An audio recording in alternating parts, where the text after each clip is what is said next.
Queridos irmãos, queridas irmãs desta casa de paz, é com grande alegria que nós retornamos para esta oportunidade de reflexão e estudo, deixando, como sempre, o abraço dos companheiros do Grupo Espírita Amor e Caridade, aqui da nossa pequena Comendador Levi Gasparian. E como sempre o fazemos, faço o convite àqueles que desejarem fechar os seus olhos, mas que possamos juntos, todos, iniciarmos este nosso encontro através de uma prece. Prece que é expressão de gratidão. Gratidão por encerrarmos mais um dia e estarmos juntos, estudando temas do Evangelho à luz da doutrina espírita, este roteiro de amor para nossas vidas. Agradecidos a Deus, nosso Pai, a Jesus, nosso Mestre, contando com a presença desses amigos e irmãos que comungam conosco desta oportunidade de reflexão. Aqui iniciamos mais uma jornada, mais um encontro de luz e de alegria. Que assim seja. A tarefa de hoje que nos aguarda, e vamos já trazendo o nosso roteiro, da sequência das nossas reflexões, está intitulado Jesus, o caminho, a verdade e a vida. Temática muito importante, reflexão que se faz presente nesta noite, nesse dia, nessa tarde, dependendo aí do horário que estarão nos assistindo e que devemos considerar com muito carinho, porque vamos estar falando daquele que é o governador do nosso planeta Terra. E o título nós extraímos então da passagem que está em João, capítulo 4, versículo 6, que todos podemos aí ver na tela, onde Jesus afirma: eu sou o caminho, a verdade e a vida. Ninguém vai ao Pai a não ser por mim. Fiquei imaginando um caminho, uma jornada que nós fazemos por uma estrada, saindo do lugar onde nós residimos, quem sabe para um bairro, quem sabe para uma cidade vizinha. Vamos por um caminho. Se nós desconhecemos o caminho dessa viagem, nós contamos com as placas de sinalização, e essas placas são a expressão da verdade para nos conduzir da nossa casa até o local almejado. Quando pensamos então no caminho da nossa evolução, todos nós lembramos o conceito da imortalidade da alma, um dos princípios básicos da doutrina espírita, e nos entendemos e nos aceitamos como espíritos eternos. Estamos nesse processo de retorno ao Pai que nos criou, que nós chamamos de evolução de nossas consciências. Há um caminho a ser seguido. E este caminho foi tão bem e vem sendo tão bem sinalizado por Jesus, porque ele é a verdade. Quando Jesus trata da verdade, ele simplesmente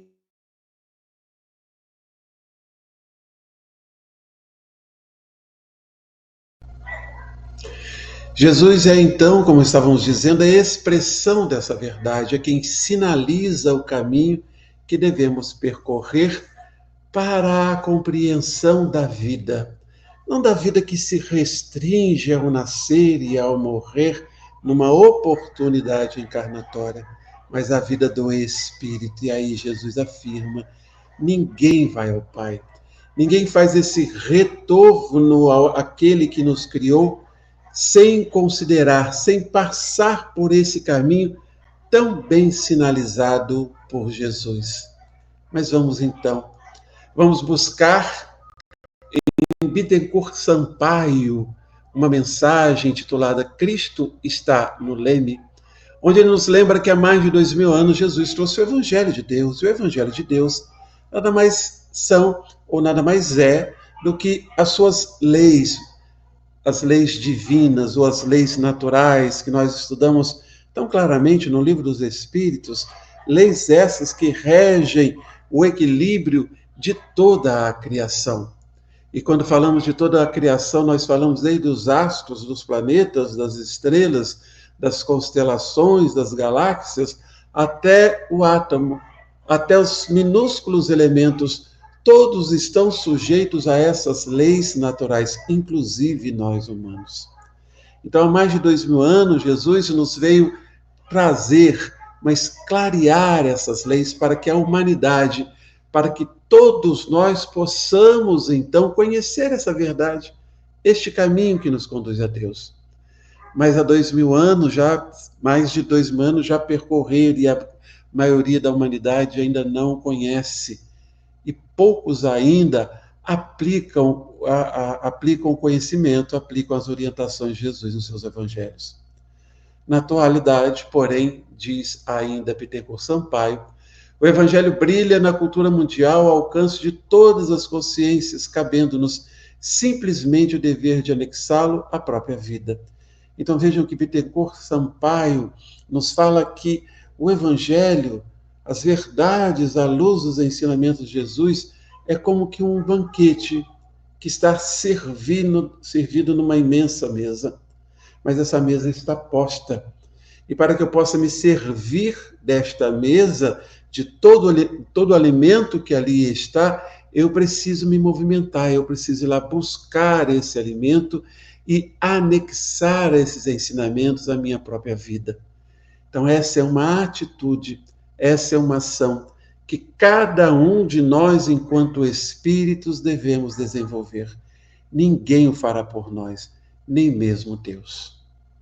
A doutrina espírita, através das diversas mensagens, vem nos falar do Cristo ontem, conforme está muito claro em João capítulo 1, versículo 1 e 2.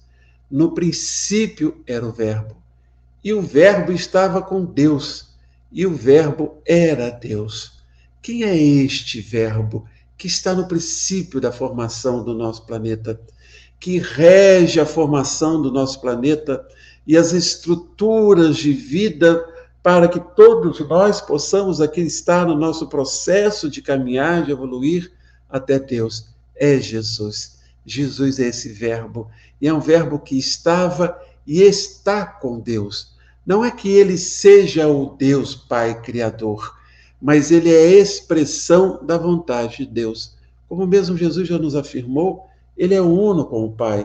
E é uno com o Pai não é porque é apenas uma mesma individualidade, porque a expressão do pensamento, dos ensinamentos de Jesus para todos nós, os ovelhas no seu rebanho, são expressões da lei divina. Emmanuel, no Consolador, na pergunta 261, ele nos diz: Deus é amor e vida, e a mais perfeita expressão do Verbo para o orbe terrestre era, no momento da formação física do nosso planeta, e é ainda hoje Jesus.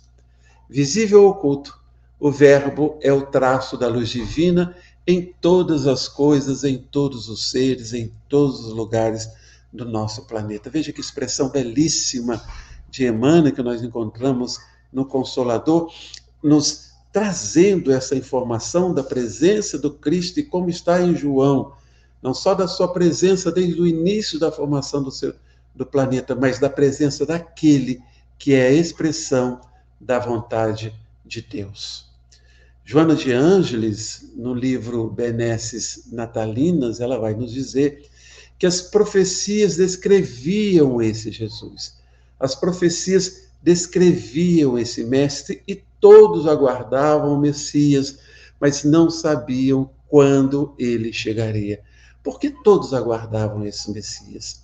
Nós temos que entender que não só nós, espíritos encarnados e que já encarnamos diversas vezes nesse planeta e aqui ainda continuamos, e todos aqueles espíritos que vieram e continuam vindo, trabalhando em seu nome, vieram antes da sua vinda física entre nós, vieram anunciando a presença daquele que sempre esteve, daquele que no consciente e no inconsciente de todos os espíritos encarnados ou desencarnados no planeta, nós sabemos que ele existe, nós sabemos que ele é. Então, todos os missionários, todos os profetas, sejam os profetas ligados à história da sociedade hebraica, seja os profetas ligados à história de outras filosofias, de outras religiões, todos eles vieram falar não só dos ensinamentos do Mestre, mas principalmente na história do povo hebreu, que é aquela que está na base do cristianismo que nós recebemos na sociedade cristã ocidental. Nós temos os diversos profetas que vieram informar que o Messias, aquele que sempre esteve junto a nós, e que no íntimo todos nós sabemos da sua existência e o entendemos como o pastor do grande rebanho que é a humanidade, nós o aguardávamos como sentimos que ele realmente está presente junto a nós. Como um exemplo, nós temos aí em Zacarias, capítulo 9, versículo de 9 e 10, alegra-te muito, filha de Sião, exulta, filha de Jerusalém, eis que o teu rei virá a ti justo e salvador, pobre e montado sobre um jumento, e ele anunciará paz às nações, e o seu domínio se estenderá de um mar a outro mar. Quando nós fazemos hoje uma interpretação dessa passagem de Zacarias, nos chama atenção a questão do jumento, né, daquele animal que estaria levando Jesus a chegar em Jerusalém, nos seus momentos finais entre nós, ele fala de um rei, e ele fala de um rei justo, e é importante que a gente entenda que a palavra rei, ela está inserida porque, para os povos daquela época, na estrutura de Estado que nós tínhamos naquela época, o grande poder, ou poder sobre as nações, se concentrava na mão de um rei. Então, esse seria um rei justo, um rei salvador, mas um rei pobre. Como ele pode ser rei e ser pobre?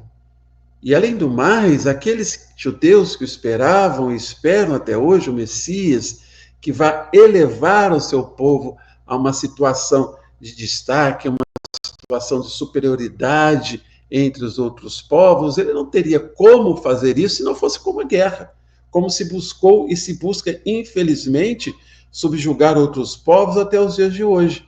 Mas este rei justo e salvador anunciado por Zacarias tinha uma peculiaridade. Ele viria anunciar a paz às nações e não a guerra. O domínio, seu domínio se estenderá de um mar a outro mar, dentro do espaço geográfico reconhecido por Zacarias naquela época.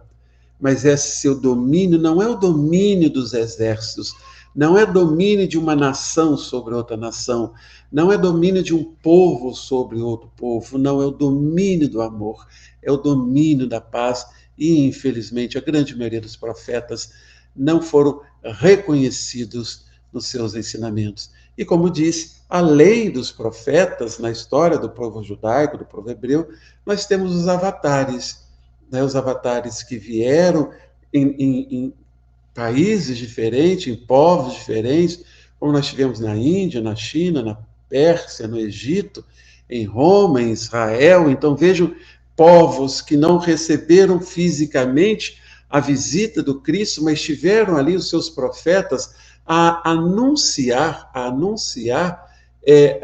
diversas modalidades das leis divinas. Então, nós temos, por exemplo, a reencarnação, que não surgiu com o Espiritismo. A reencarnação ela já era conhecida mesmo entre o povo judeu, mas com os outros povos, na Índia, no Egito, com outro nome.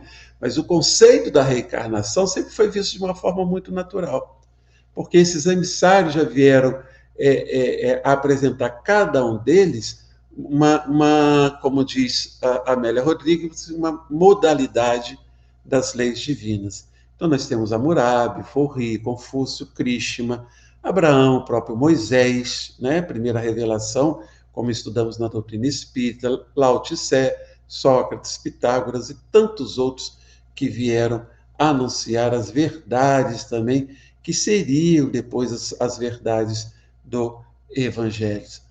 E Emmanuel, no A Caminho da Luz, nos mostra a importância da vinda de Jesus ao planeta Terra.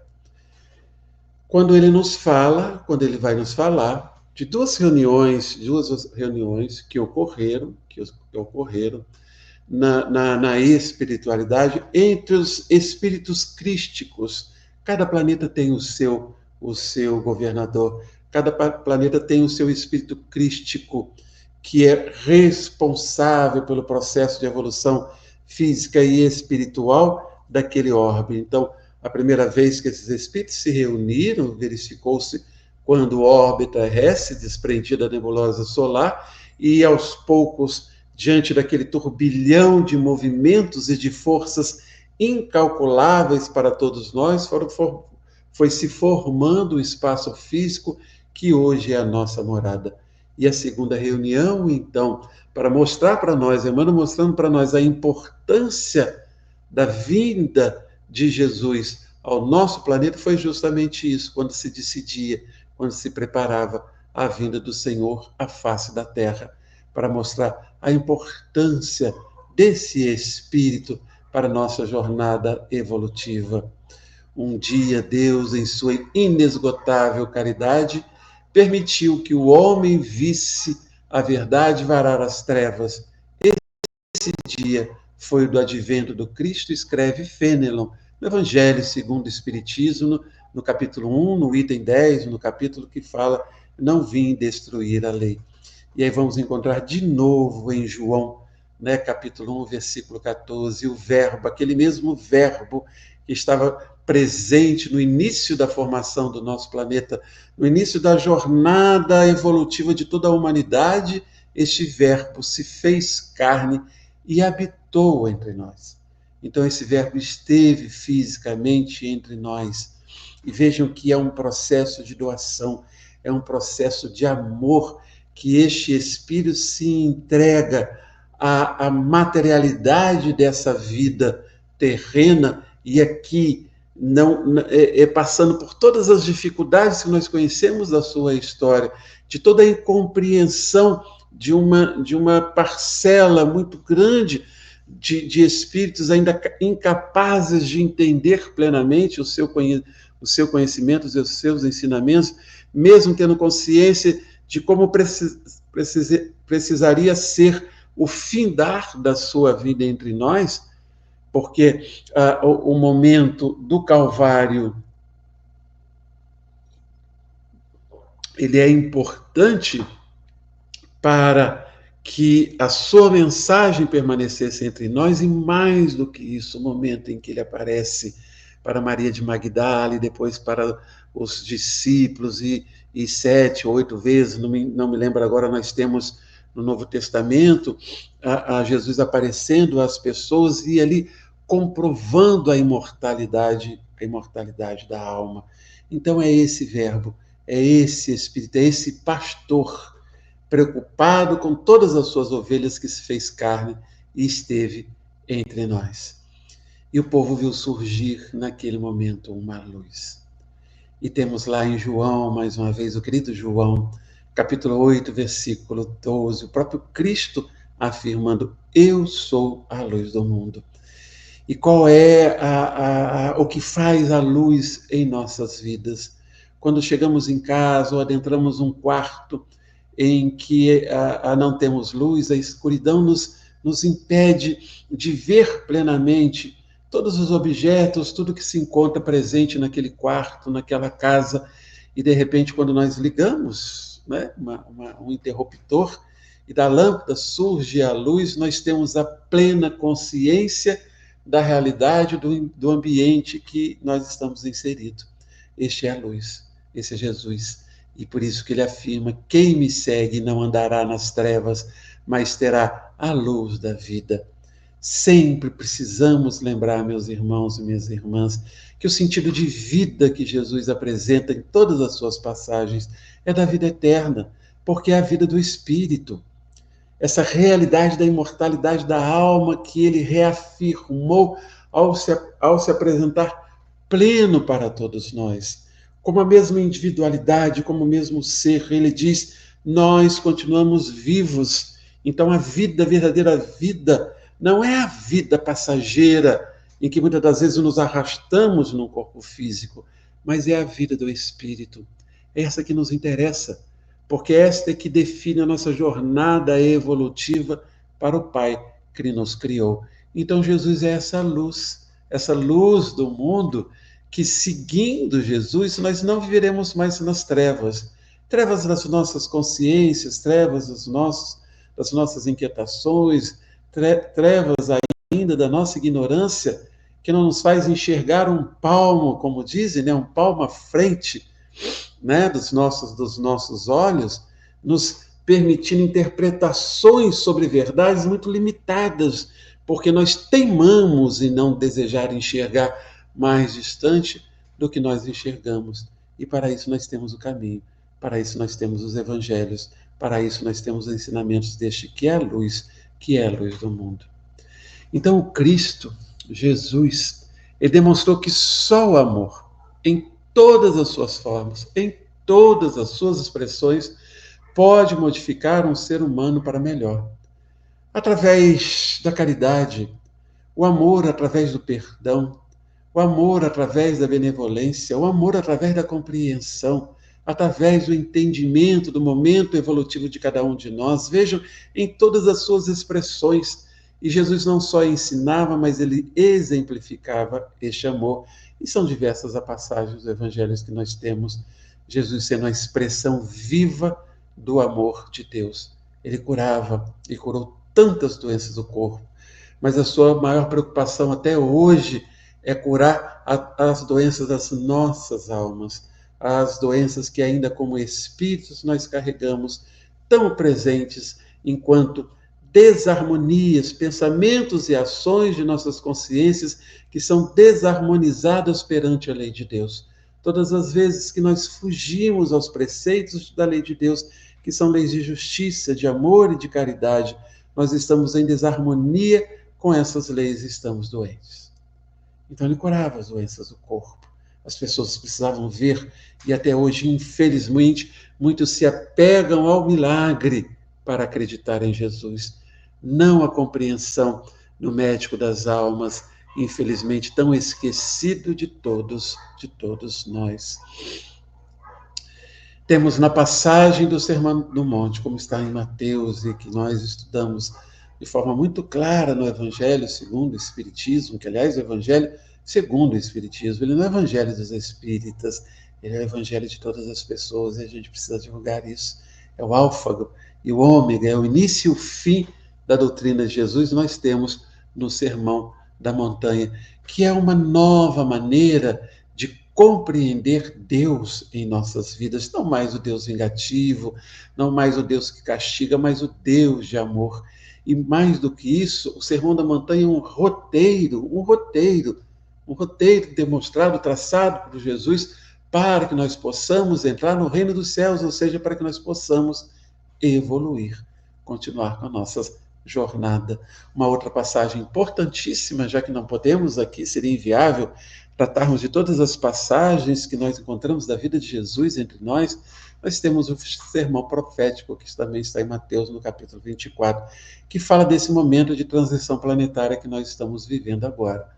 Um momento de transformação mais do que intelectual, ele é um momento de transformação ético e moral, confirmado pelo Espiritismo, né, através dos espíritos superiores, alguns aí, nós citamos Bezerra, Joana, Manuel Filomeno de Miranda, entre tantos outros, que vêm nos mostrar e vêm nos orientar quanto a esse momento que nós estamos vivendo. E eu lembro aos nossos irmãos que se interessam pelo assunto que a gente possa ver os 2 capítulos finais do livro A Gênese, e principalmente uma mensagem belíssima que nós encontramos na segunda parte do livro Obras Póstumas, intitulado Regeneração da Humanidade. E por que Jesus esteve entre nós aqui? Para que todos nós sejamos uno com Deus.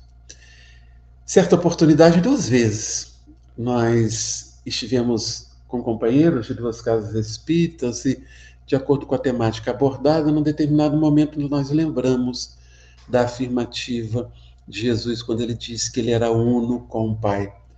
E aí eu perguntei se todos nós somos unos com Deus. O que vocês acham, meus irmãos e minhas irmãs? Bom, eu tenho um entendimento quanto a isso. Todos nós somos unos com Deus, sim, porque nós somos filhos de Deus. Trazemos o seu amor como herança. Todos nós somos uno com o Pai. A única diferença para com Jesus, é uma bela diferença, é que nós ainda não vivemos de acordo com as leis divinas. Então, isso não nos faz uno nesse sentido. Nós somos uno porque somos filhos, mas somos aqueles filhos rebeldes, nós somos aqueles filhos infantis ainda. Pouco compreendemos os processos de educação de Deus em nossas vidas, processos esses que se fazem não só pelas lições e pelas experiências que vamos vivendo, enquanto espíritos encarnados ou desencarnados, mas também quando nos permitimos conhecer o caminho através das verdades. Conhecer o caminho através dos ensinamentos de Jesus, que são as verdades, porque são expressões das leis divinas e que nos conduzem à vida eterna, à vida do reino de Deus. O amar a Deus e ao próximo como a nós mesmos. O reino de Deus e a sua justiça está aí na reencarnação, a imortalidade da alma, e com a imortalidade da alma nós temos a comunicabilidade dos espíritos e a vida futura. E no amor a Deus, o conceito de Deus. o Deus de amor, o Deus de Jesus, tão bem estudado por Kardec nas primeiras questões do livro dos Espíritos. Mas depois da vinda do Cristo, depois do seu retorno ao plano espiritual, nós demos continuidade, a humanidade deu continuidade à jornada terrena, demonstramos o quanto ainda éramos, infelizmente ainda hoje, o quanto ainda somos espíritos infelizes, o quanto que o egoísmo, o quanto que o orgulho, o quanto que as vaidades nos afastaram dos ensinamentos de Jesus. E aí nós temos apenas no olhar da história durante o período medieval, que vai do século V ao século XV, principalmente quando nós estudamos a história da Europa, nós temos o homem engendrando, em nome de Jesus, expressões de violência, expressões da nossa inferioridade, a busca pelo poder temporal, a busca pela riqueza, a busca pelo domínio, e por isso nós tivemos perseguições religiosas, nós tivemos as cruzadas que mataram tantos, inclusive crianças, nós tivemos cruzadas de crianças e adolescentes que foram dizimados, muitos morreram antes de chegar aos locais da guerra, nós tivemos a Inquisição, expressão maior da ignorância humana. E antes disso, as estruturas das filosofias religiosas foram sendo construídas muito mais nos interesses dos homens, nos nossos interesses mundanos, na busca pelo poder, na busca pela riqueza, criando expressões dogmáticas exteriores que só nos afastaram e que, infelizmente, até os dias de hoje, nos afastam de Jesus. Porque, meus irmãos e minhas irmãs, esse Jesus, que é vendido, literalmente é vendido em muitas filosofias religiosas, não é o Jesus Cristo, não é o Jesus do seu Evangelho. E aí em João também, capítulo 14, versículo de 16, Jesus afirma: eu não vos deixarei órfãos. Ele sabia que nós estaríamos percorrendo jornadas de milênios com este tipo de comportamento, mas ele disse, mesmo nesses momentos de trevas, mesmo nesses momentos difíceis, eu estarei com vocês e não vos deixar órfãos. Eu retornarei, rogarei ao Pai e ele vos enviará outro Consolador. Então, o que eu disse, o que eu afirmei, retornará ao conhecimento de vocês.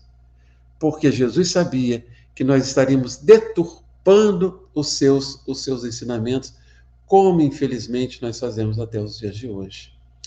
No livro Há 2000 anos, nessa passagem belíssima, que é um discurso para os primeiros cristãos martirizados no circo romano, Jesus afirmou: organizaremos para o mundo um novo ciclo evolutivo, consolidando com as divinas verdades do Consolador os progressos definitivos do homem espiritual. Não é do homem material, não é do homem preso às riquezas, meus irmãos, minhas irmãs, é do homem espiritual. E por quê? Porque a nossa realidade é a realidade do Espírito, não podemos esquecer disso. Então Jesus estaria preparando um novo ciclo, um ciclo onde nós teríamos a oportunidade de retomar novamente as suas verdades através do Consolador, e agora, preocupados e orientados para que o nosso foco fosse a do Espírito, e não mais nos apegarmos às questões da transitoriedade terrena.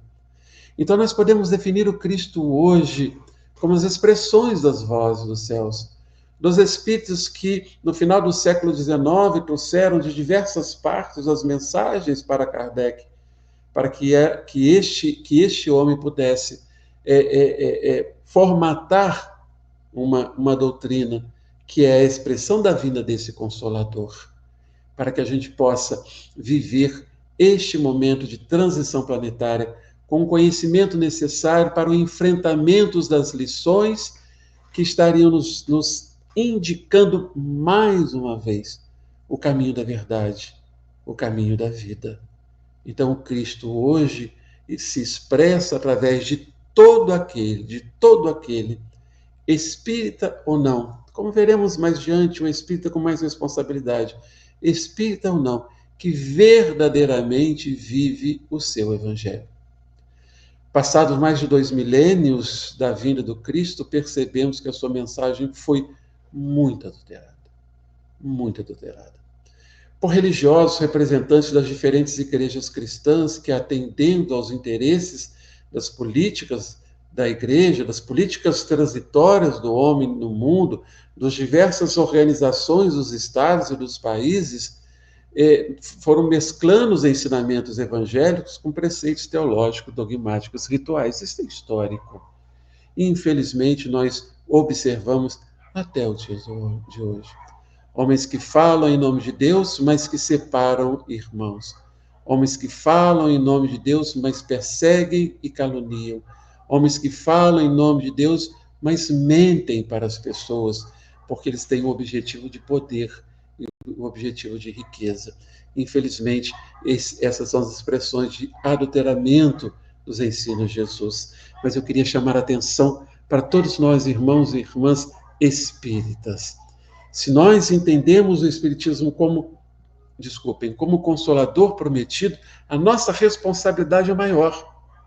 Porque fomos nós, em outros momentos da nossa jornada evolutiva, que deturpamos a mensagem de Jesus. Fomos nós. Nós aceitamos deturpada, nós a deturpamos muitas das vezes nos cargos de poder das diversas filosofias religiosas, somos nós. E nós não podemos nos equivocar mais, nós não podemos cometer esse equívoco, a nossa responsabilidade será muito maior. Aproxima-se o tempo, está no Evangelho, o tempo em que se cumprirão as coisas anunciadas para a transformação da humanidade. Aí a gente precisa pensar em que lado da moeda eu quero estar. Se eu quero estar verdadeiramente com Cristo, ou se eu quero estar do lado daqueles que ainda continuam a usar do nome de Jesus para benefícios próprios, levando dor, sofrimento, tristeza e pobreza a muitas pessoas.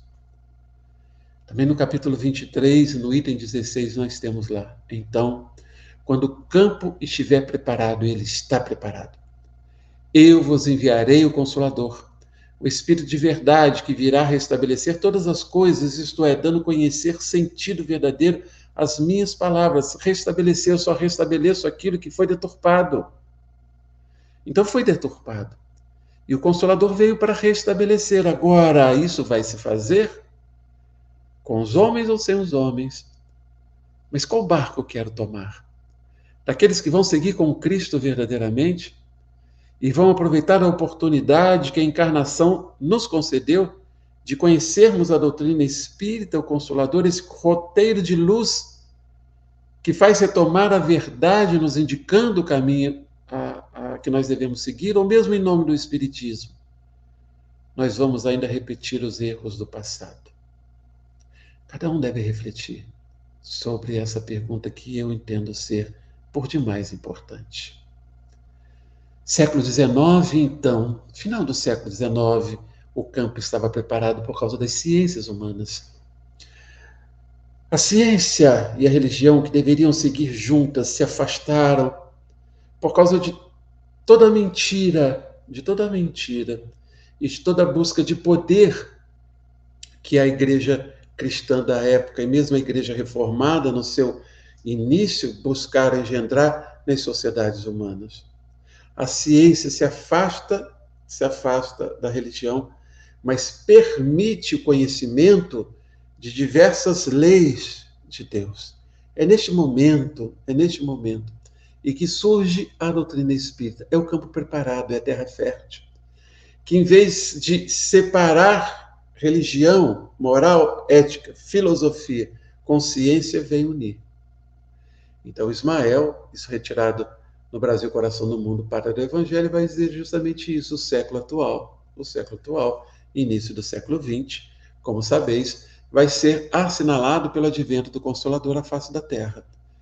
irá resplandecer a suave luz do Espiritismo e todas as falanges do infinito se preparam para a jornada gloriosa. Todos trabalham e estão trabalhando até os dias de hoje. A chegada do Consolador vem com Hippolyte Léon Denis Rivail, Allan Kardec, que renasce no século XIX, em 3 de outubro de 1804. E a sua reencarnação, ela obedeceu um planejamento superior para o cumprimento da promessa de Jesus. Vou abrir um parênteses aqui que alguns podem se perguntar: e se Kardec falhasse? Será que ele poderia falhar? Sim, poderia falhar. Apesar de ter escolhido, e ele foi escolhido por Jesus, porque tinha capacidade de cumprir essa imensa tarefa, ele poderia falhar. E eu me lembro de uma Comerge, na década de 80, no Instituto de Educação, lá no Rio de Janeiro, que nós estudamos justamente sobre a vida de Kardec, foi uma Comerge belíssima, e foi levantada essa questão.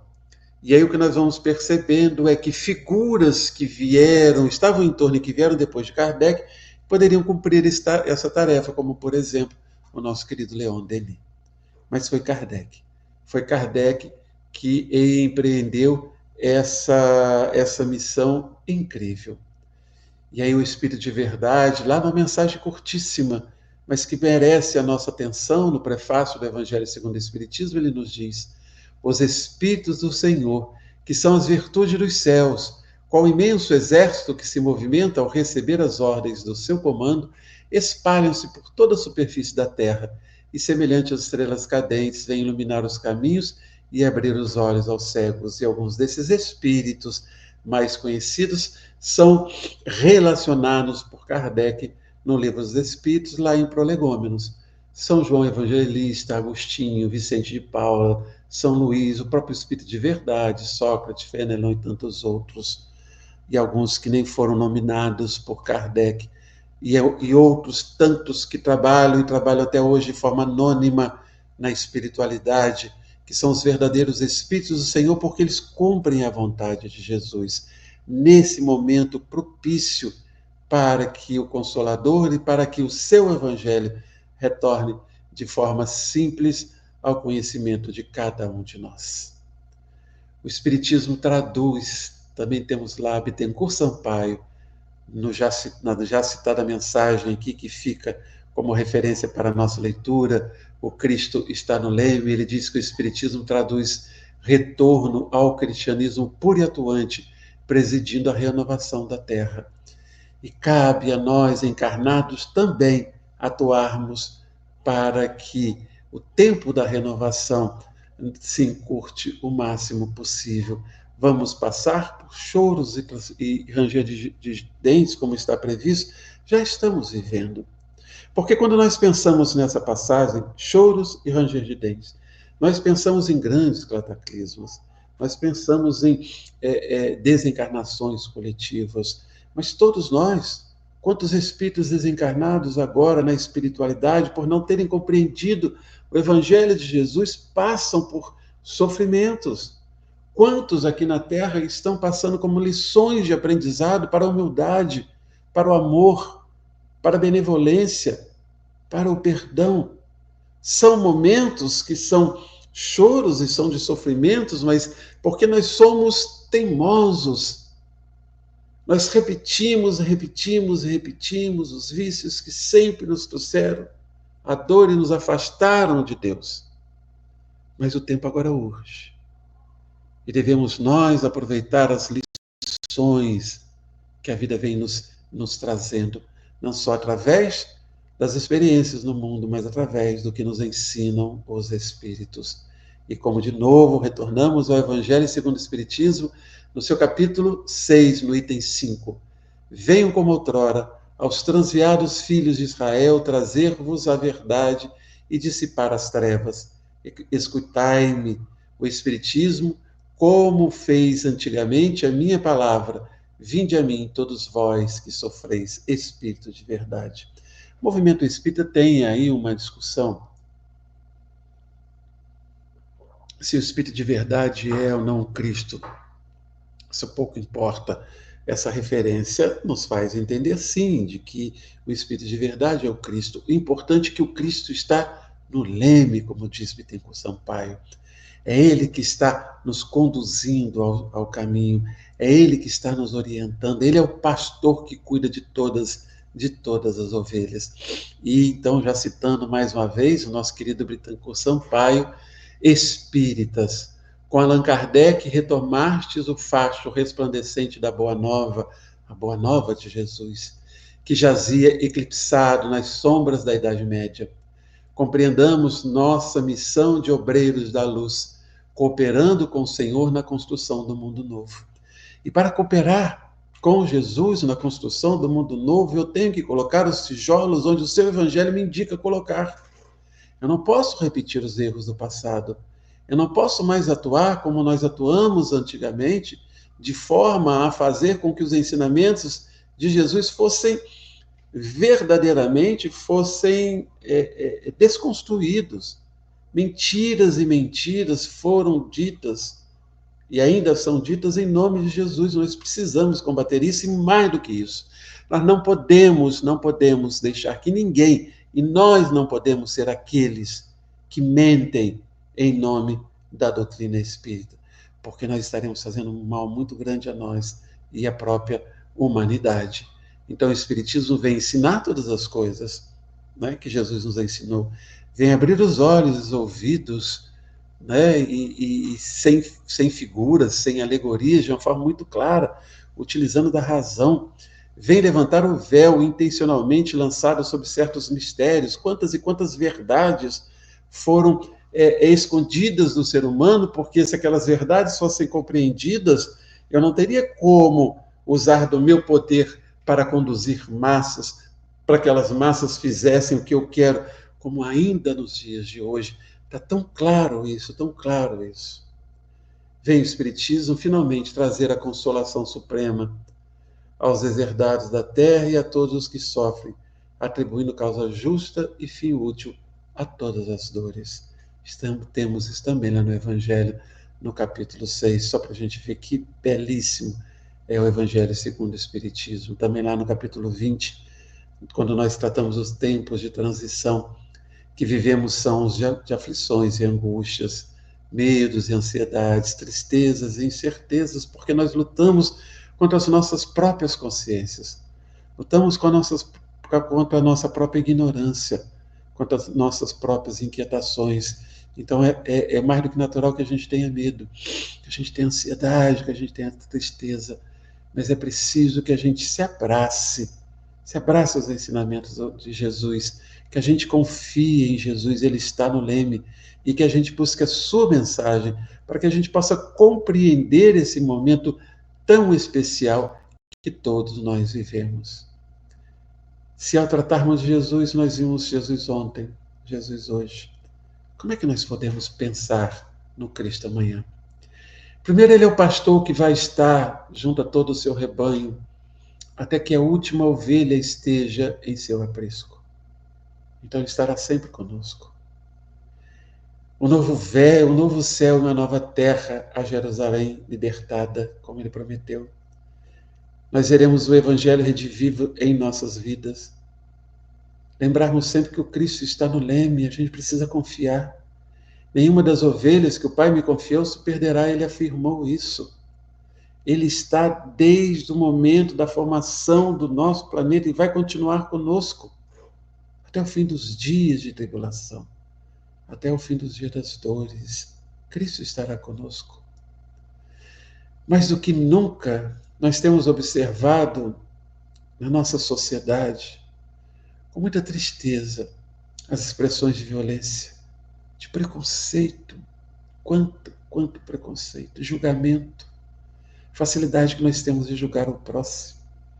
Quanta falta de perdão, de benevolência, quantas expressões de violência, sejam elas físicas, morais, sejam elas expressões de guerra, de genocídios, de falta de socorro ao que mais pobre, de homens e mulheres e crianças passando fome, enquanto muitos jogam alimentos no lixo, daquilo que lhes sobra. como nós precisamos do Cristo em nossa vida, a fim de que nós, enquanto humanidade, possamos superar os desafios existenciais que nós estamos vivendo. Mas aí a pergunta fica: o que nós estamos fazendo, meus irmãos? O que nós estamos fazendo, minhas irmãs? Vamos permitir que Jesus fale quando nós expressarmos a nossa voz. Vamos permitir que Jesus nos conduza quando caminharmos pela vida. Vamos permitir que Jesus utilize das nossas mãos para amparar os marginalizados da vida. Vamos permitir que seus braços afaguem o coração em dor. Joana, no livro Na Busca da Iluminação Interior, ela nos disse: então repetirás, como o próprio apóstolo Paulo: já não sou eu que vive, é o Cristo que vive em mim. Essa é a nossa meta. Essa deve ser a nossa preocupação diária. A cada dia que a vida nos permite amanhecer, iniciarmos uma nova jornada, em oração pedir a Jesus que nos auxilie, que Ele verdadeiramente viva em nós. Ele é o guia e modelo da humanidade, como está lá muito claro na questão do Livro dos Espíritos 625. E lá na introdução do A Caminho da Luz, Emmanuel nos afirma: Ele é a luz do princípio, e nas suas mãos misericordiosas repousam os destinos do mundo. E Bittencourt Sampaio, então, já chegando aos finais da nossa reflexão, ele diz: não ignorais que a civilização de hoje é um grande barco sob a tempestade. E nós somos ainda como aqueles discípulos que, vendo Jesus adormecido, em desespero, não sabiam como lidar com aquela tempestade e não entendiam por que ele estava adormecido diante de tantas dificuldades. E Jesus acorda e, num gesto simples, ele acalma a tempestade. E olhando a cada um daqueles discípulos assustados, que não conseguiam compreender a sua condição crística, ele afirma: até quando terei que estar entre vós? Nós vivemos hoje num grande barco, sobre uma imensa tempestade. Mas enquanto mastros tombam oscilantes, vigas mestras, aos gritos da equipagem desarvorada, ante a metralha que incendeia a noite moral do mundo, Cristo está no leme. Precisamos confiar. Nossa fé precisa estar segura de que estaremos passando por essa tempestade e um dia, quando nos servirmos do seu Evangelho, quando servirmos ao próximo à luz do seu Evangelho, compreendendo verdadeiramente que Jesus é o caminho, a verdade e a vida. Então, como temos também como título de um livro do Emmanuel, vem e segue-me. Este é o convite que Jesus nos faz e que precisamos urgentemente atender. Encerramos, meus irmãos e minhas irmãs, este encontro, que aqui estivemos mais uma vez no Centro Espírita Casa da Paz, com muita alegria em nossos corações, desejando nas nossas palavras finais, que aqui vão como uma prece, de que possamos meditar nessas palavras que não são nossas, são aquelas que nós encontramos nas obras da codificação, e em tantos livros belíssimos que nós temos, os chamados livros subsidiários da doutrina espírita. É preciso, e fica aqui, meus irmãos e irmãs, o último pedido, que não é meu, é de Kardec. Kardec fala que nós precisamos olhar todo esse conhecimento com muita seriedade e estudarmos de forma contínua, para que esse conhecimento verdadeiramente se incorpore em nossas vidas, mudando a nossa forma de ver e de agir no mundo, para que mesmo aqui, neste planeta, possamos ser felizes. E mais do que isso, possamos ser aqueles trabalhadores que vão ajudar na construção do reino de Deus, junto aos corações humanos. Que Deus nos abençoe a todos, que haja paz, muita paz em nossos corações. Que assim seja.